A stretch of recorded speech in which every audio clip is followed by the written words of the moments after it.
Yeah, good afternoon to you. 407 News Talk 105.9 WMAL, where we're making sense of the news. Coming up, Andrew Kerr joins us at 4:30 to explain why you have been paying Politico at least $8 million of taxpayer money. What?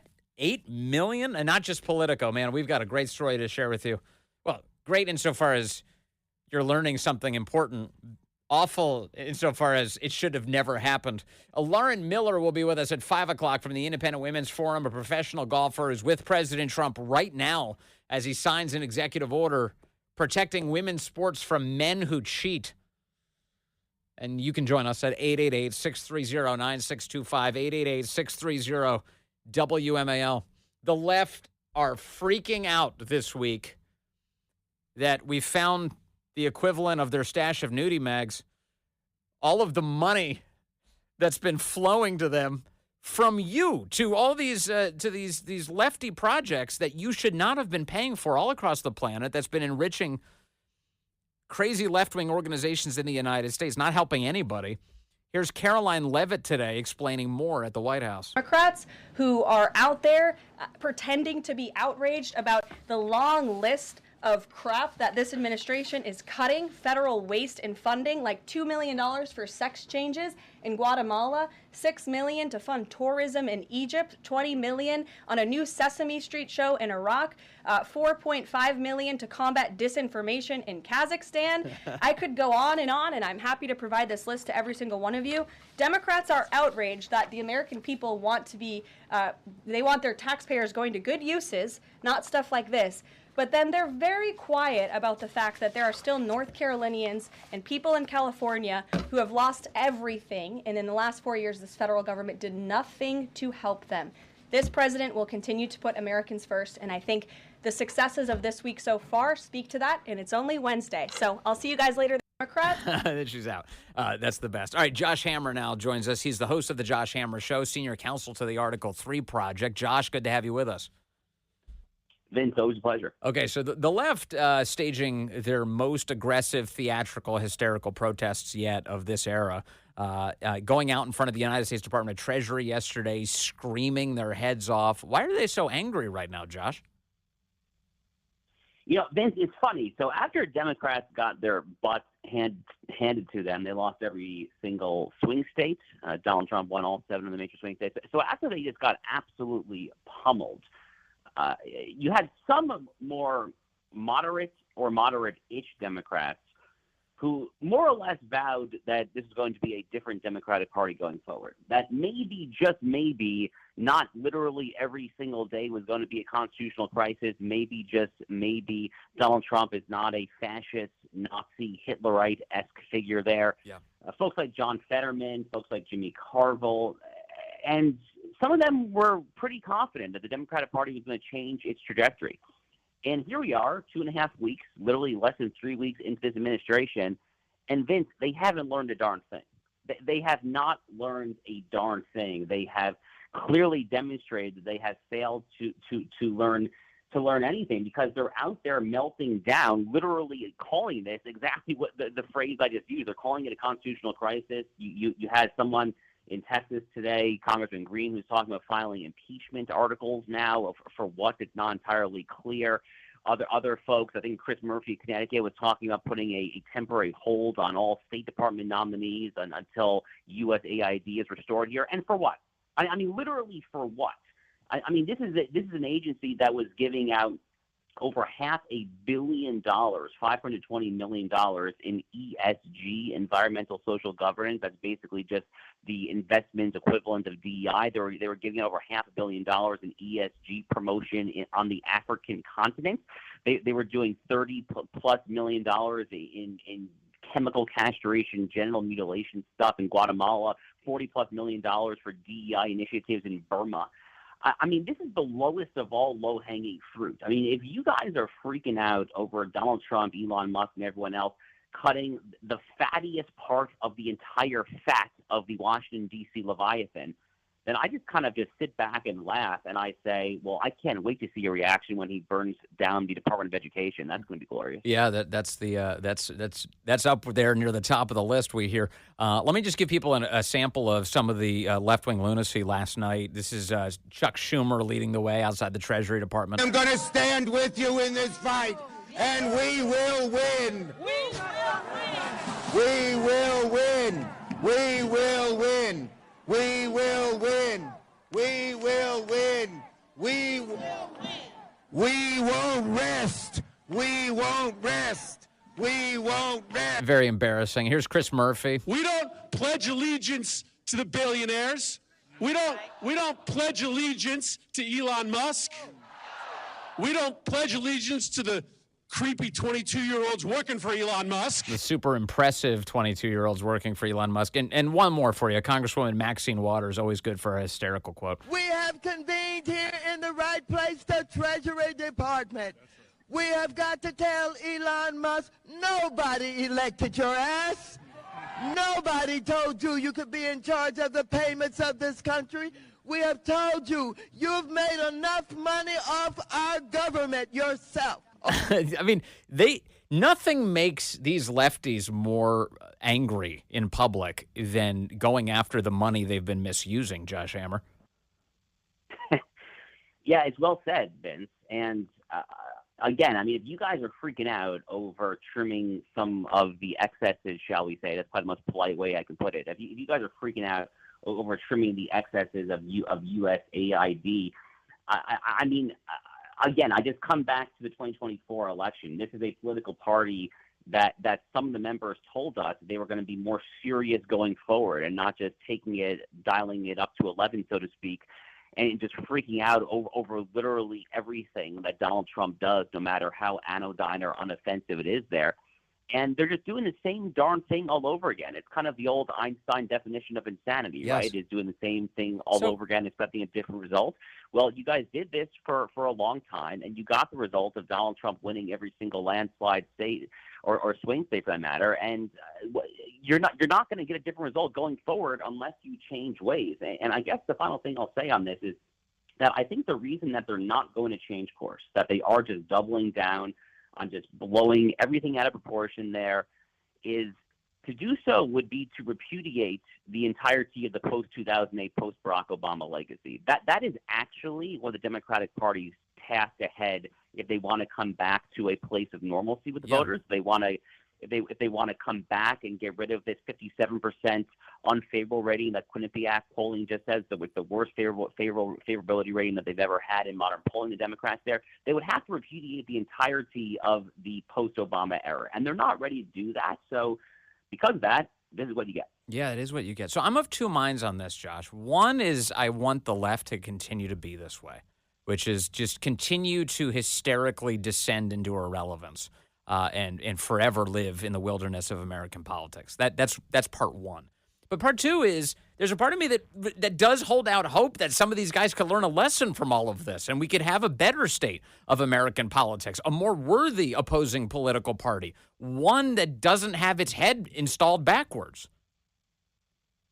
So I mean, cards on the table, I'm probably closer to the first camp, to be honest with you. I mean, I am a conservative. I am someone who wishes to see the Democratic Party suffer continuous losses. Now, on the other hand, though, your point is well taken, right? Which is once upon a time, when the Democratic Party was a mainstream political vehicle, and you really don't have to actually go that far back. It truly was the Obama era, 2008, that changed everything. I mean, going back to the 1990s, I was born in 1989, so I came of age in the 1990s. I mean, Bill Clinton was a famously centrist, moderate president. I mean, he signed tough on crime legislation, welfare reform, you name it. There, Bill Clinton. I mean, even the same-sex marriage issue. He signed the Defense of Marriage Act back in 1996. Harry Reid, back in the 1990s when he was a senator from Nevada, people forget this. Harry Reid was actually an outspoken opponent of birthright citizenship for the children of illegal aliens. Hard to believe, but that was actually a fairly mainstream position on both the Republican and the Democratic side of the ledger back in the 90s. Now to even say that is to automatically be accused of just horrific racism, xenophobia, and so forth there. Yeah. So they've fallen a very, very, very long ways, and they have a really, really long slog back to reclaim relevance. But again, in the short term, as a conservative guy who doesn't want to see Democrats do well, I'm not complaining about it. Yeah, no, reasonably so. Okay, let me ask you about one other issue that I've seen you talking about on social media this week today. The president of the United States yesterday floated this idea that, hey, you know what, maybe it's time for the United States to take over Gaza. It's a hellscape. We should go in there. We should clean it up. We should get rid of all the munitions that are buried in the ground and clean out the tunnel systems and build a beautiful strip of beachfront property that the world can enjoy. But you are warning that we need to just be on guard not to create any extra problems for ourselves as the president makes this announcement. What are you concerned about here, Josh? Well, Vince, I'm open-minded for sure about whatever Donald Trump has in mind in Gaza. I think it's worth noting that we don't really know what he has in mind because we haven't seen anything fleshed out here. I mean, this truly came out of left field. I mean, this was on precisely zero people's bingo card. I mean, it was hard to get a read on Bibi Netanyahu, but he frankly looked just as surprised as I think any of us were when these words came out of Donald Trump's mouth. So I don't really know exactly what to think of it. Certainly the U.S. taking it over is worse than many other options, such as Hamas staying in power or the Palestinian Authority staying in power. So there certainly are worse options. I'm not sure it's the best option. But the one thing that I did put out on social media is that if the U.S. does end up going in Gaza, and again, I don't even know what that looks like, to be honest with you. You'd really have to go in after the Arabs there are somehow taken out to Jordan, Egypt, which seems to be kind of the other part of this two-part deal that Donald Trump has in mind there. We'll see if he can get that done. The King of Jordan's meeting at the White House next week. That should be a fascinating meeting. Yeah.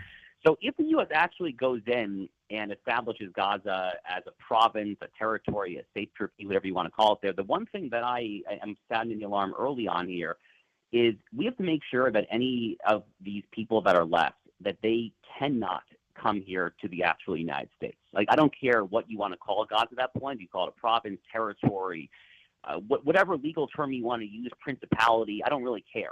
The point is, no matter what documentation the radicalized Hamas-loving Arabs who remain there, no matter what documentation they give them, they cannot have a passport. They cannot easily come to America. Right. We're not going to take them in as refugees. We're not going to take them in as citizens. Not one, not two, not three, zero. The actual number that we take in, Vince, to our shores here is literally zero. We've seen this in Iraq. We've seen this in Afghanistan. We've seen this any number of times. Unfortunately, these so-called refugee programs become vehicles for actual terrorists to come into our country. And that is the last possible thing we want out of this, Josh. Well, frankly, we're not very good at vetting many of these people from these radicalized parts of the world, and for good reason, which is it's not really our fault. It's basically impossible. I mean, I respect immensely the Trump administration's efforts the first time around. We saw some very good people talk about this notion of quote-unquote extreme vetting.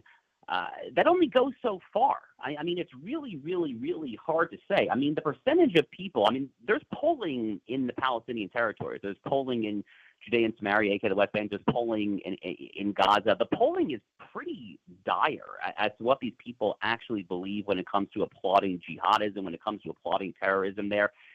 I mean, this gets back to the entire conceit and hubris of universal values. This is the entire neoliberal, neoconservative hubris, is that everyone in the world simply aspires to Jeffersonian, Lockean liberalism. This is kind of the Bush second inaugural address, the freedom agenda.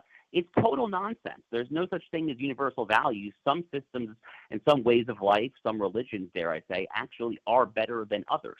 And what the people in Gaza tend to believe is completely and entirely incompatible with what the people of the United States believe, or frankly, what the people of Israel, for that matter, believe too. All right. Josh Hammer, host of the Josh Hammer Show and senior counsel to the excellent Article 3 project. Sir, always nice to talk to you. Thank you very much. Yeah. You want more of the U.S. Congress? Here's Democrat Congresswoman LaMonica McIver from New Jersey outside the United States Department of the Treasury last night, screeching about Donald Trump and Elon Musk. Shut down the Senate! We are at war! Anytime a person can pay $250 million into a campaign and they be given full access to the Department of Treasury, we Congresswoman LaMonica McIver. Have you know about her? Now we do. LaMoron McIdiot. She's really something else. Hey, JT in D.C. calling in line 3 now. JT, good afternoon. You're on the Vince Coglianese Show. Hey, good afternoon, Vince. I would humbly suggest to the Department of Justice that they start issuing letters of reprimand or at least memorandums of warning to senior officials that are using their positions to incite violence against duly appointed officials in the government. Yeah, when you hear a Congresswoman like you just did say, "We are at war," that's we've really brought everything to a new level, haven't we, JT? Yes, we have. And when you want to shut down Washington, D.C., and you're calling for that, you should not use your official government position to incite violence. Yeah, Ed, the current D.C. U.S. attorney, a guy called Ed Martin, he sent a letter this past week to Chuck Schumer demanding he explain his threats on the steps of the United States Supreme Court directed at all of those justices. That was back in 2020. That was an infamous moment. So there's a predicate here, JT. He needs to be censored on that. Yeah. No, there's a predicate here exactly for what you're saying. We're already watching as the U.S. attorney in D.C. is doing it. Maybe a couple of other lawmakers would be due to get a couple of these sternly worded letters. Hey, what did you mean by that? What were you calling for? Be a little more explicit here, would you? Let us know what you're doing. Not trampling on free speech, just holding you accountable for trying to foment a revolution. Coming up, Andrew Kerr from the Washington Free Beacon. Why are U.S. taxpayers paying corporate news outlets to the tune of hundreds of millions of dollars? That's ahead. Hey, good afternoon to you. It's 4:36 here at News Talk 105.9 WMAL, where we are making sense of the news. Coming up today, Lauren Miller from the Independent Women's Forum, a professional golfer, will join us at 5 o'clock. She was just with President Trump as he signed an executive order forbidding men from cheating by joining women's sports. That's over. It was a great sight, by the way. As the president with all these women and girls, super excited to see the president protecting their sports.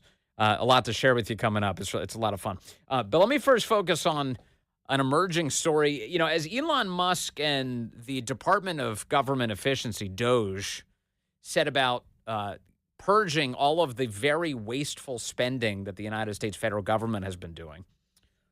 One of the things that's receiving some attention today is that major news outlets, to include Politico, the Associated Press, Reuters, the New York Times, they are all on the take.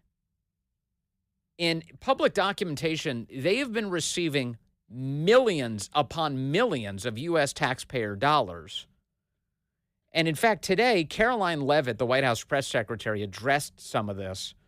And she said that the Trump administration is now going to be cutting off at least Politico from receiving any more of your money. So upon coming out here to the briefing room, I was made aware of the funding from USAID to media outlets, including Politico, who I know has a seat in this room. And I can confirm that the more than 8 million taxpayer dollars that have gone to essentially subsidizing subscriptions to Politico on the American taxpayers' dime will no longer be happening. The DOGE team is working on canceling those payments now. The DOGE team is working on canceling those payments now. How did they happen in the first place? And why are we paying Politico? Andrew Kerr is an investigative reporter for the Washington Free Beacon covering this breaking news story this afternoon. Andrew, good to have you with us. Hey, thanks for having me on, Vince. Okay, let's just start with the basics. What do we know, Andrew? Yeah, so according to USAspending.gov, which is just a government spending database, USAID and several other federal agencies have, just in the past year alone, spent $8.2 million on Politico subscriptions. So Politico offers a product called Politico Pro, which is essentially like their trade publication. So they do really granular, like policy-focused reporting that just doesn't really cater to general news audiences. So they put that coverage behind a $10,000 plus paywall. And so that's what these payments are, just various government agencies paying for this very expensive subscription service with Politico that makes up over half of the company's total revenue. The New York Times reported in 2021 that Politico as a whole brings in around $200 million a year, and Politico Pro makes up more than half of that figure. And so when we see that, like, year after year, like $8.2 million just in the past year, that's a significant chunk of Politico's total revenue. And with the Trump administration saying, hey, we're canceling this, that could really hurt Politico's bottom line. So okay, I'm not a subscriber. I can't afford a $10,000 subscription to Politico Pro. What is it providing? It's data and information about the granular workings of the government? Is that what it is? Yeah, just in-depth policy reporting. So it caters to influence makers, government agencies. So on one hand, it makes sense that government agencies would want to have access to that type of coverage because that's their world, and I assume they want to see want to know what's going on just in that world. But on the other hand, with trust in the media and the government being so low, and then this morning this figure $8.2 million from various government agencies to Politico, it comes as no surprise to me personally that there's such a visceral reaction from the public against that because go on. I mean, it's moronic. It's that the idea that the government needs to subscribe to a newsletter to find out what the government is doing. That's we're paying $8 million a year for that privilege. That doesn't even begin to make sense.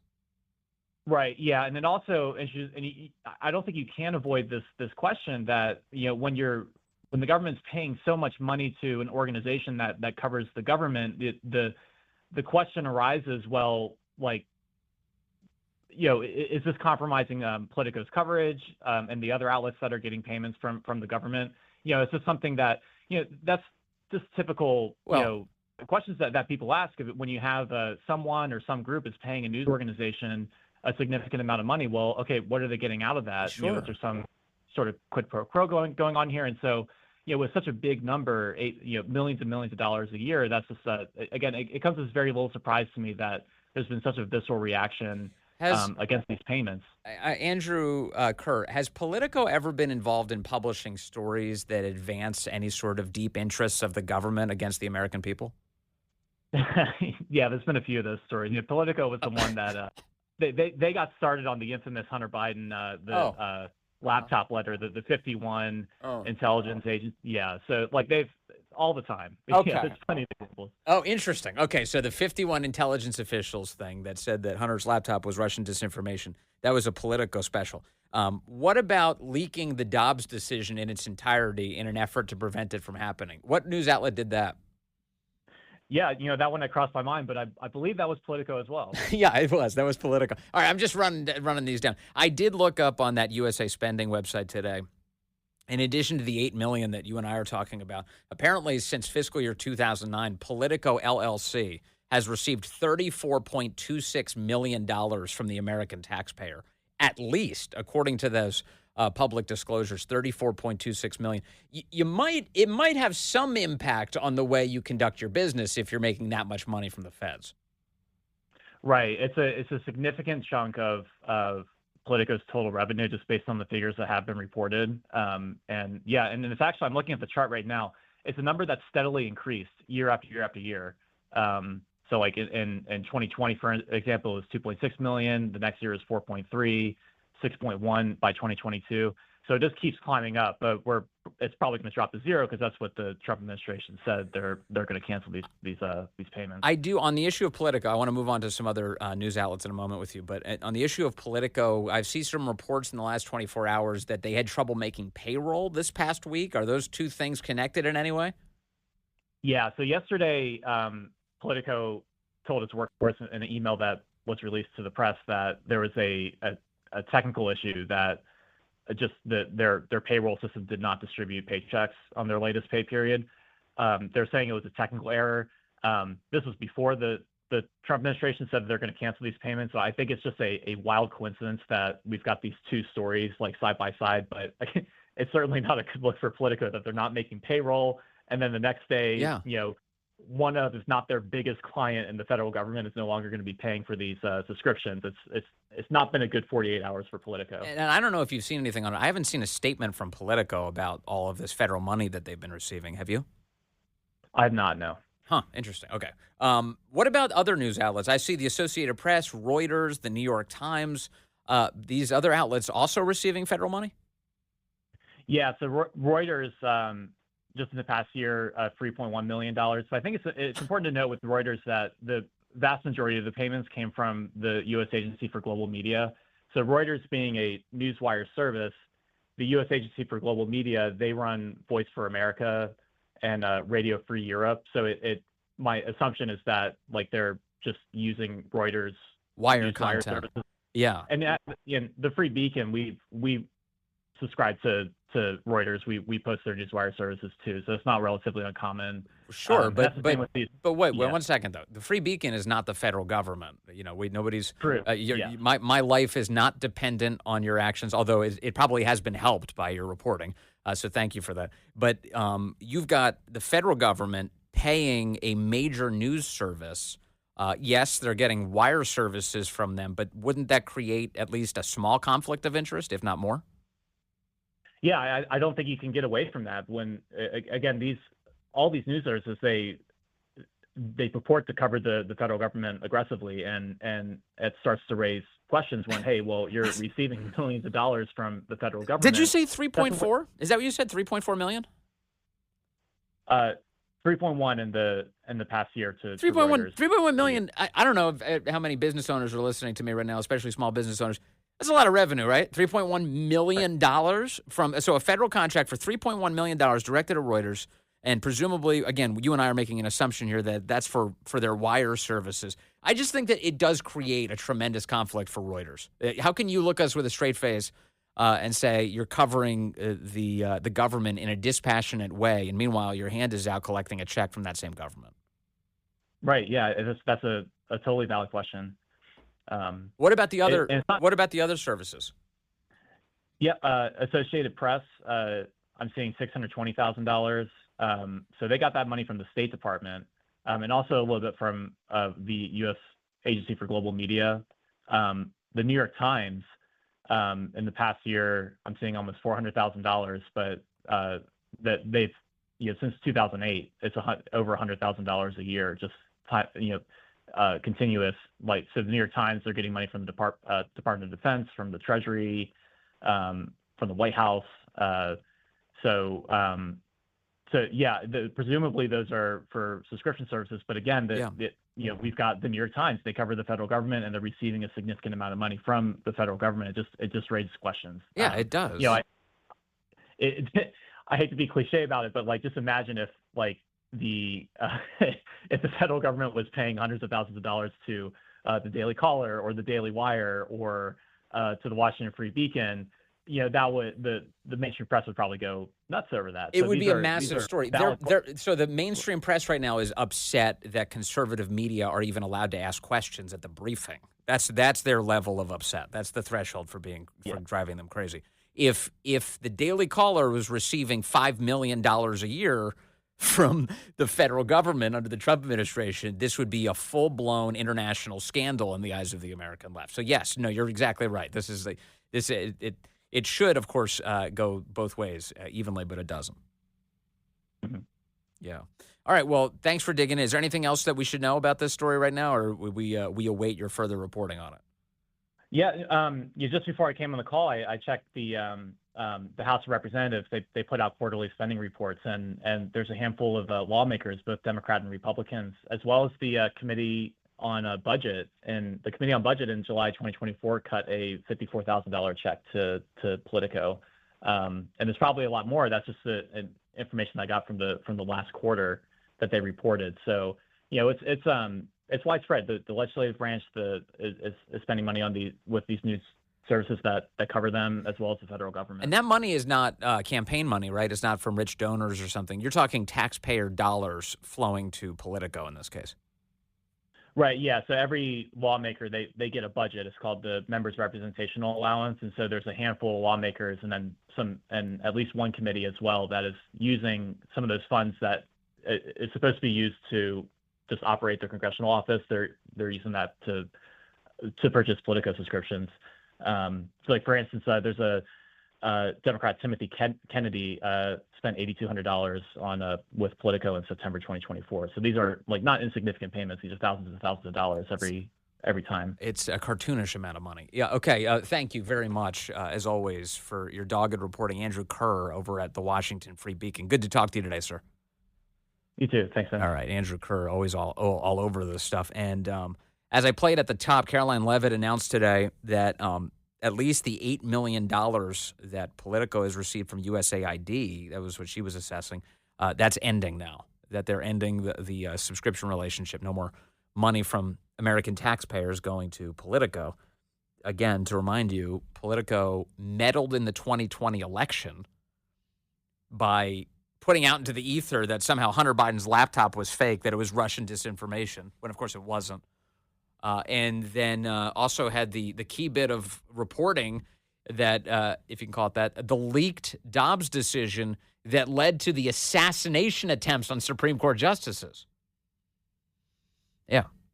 And we're paying them millions for that wonderful service. All right, just moments ago, President Trump in the White House signing an executive order protecting women's sports from cheating men. And it was great. I mean, the images of this thing are so awesome. He's surrounded by all of these female athletes, including a lot of little girls who are there at the Oval Office to witness this historic moment. He was able to sign the executive order and handed everybody the presidential markers, all the girls super excited. He was funny about all this. He did comment at one point that the room was full of beautiful women. He said, I know I'm not allowed to say that, but... And, I'm not allowed to say this politically. It could end my career. They're really beautiful people. These are beautiful people. But like everything else, it's a little bit different today. You're not allowed to say that because if you call a woman or a girl beautiful, that's the end of your career. But let's take a chance on it, Mike. Let's take a chance. Let's take a chance. They're all so beautiful. President Trump also saying today, as the little girls are all there, they could all gather right up against the desk and take a look as he signs this thing. The Secret Service has nothing to worry about.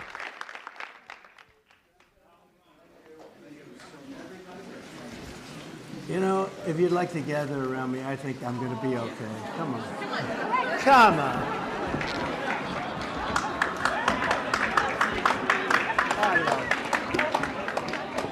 Secret Service is worried about them?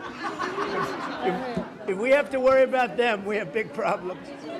Okay, do you want to do this? Watch what I do, and then I'm going to give you some pens, okay? Are you ready? What a nice picture this is, huh, Governor? You ready? We'll do a good job. Wait, let me press that. I want to make this a really good signature because this is a big one, right?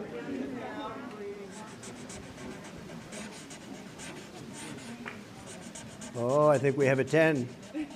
We have a 10. God bless you, Mr. President. God bless America.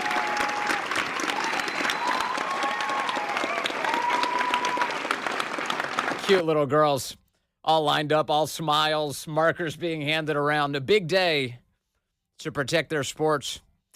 Coming up, Lauren Miller will join us from the Independent Women's Forum. She's a professional golfer, and she was with President Trump when he signed that executive order. We'll discuss that next on The Vince Coglianese Show.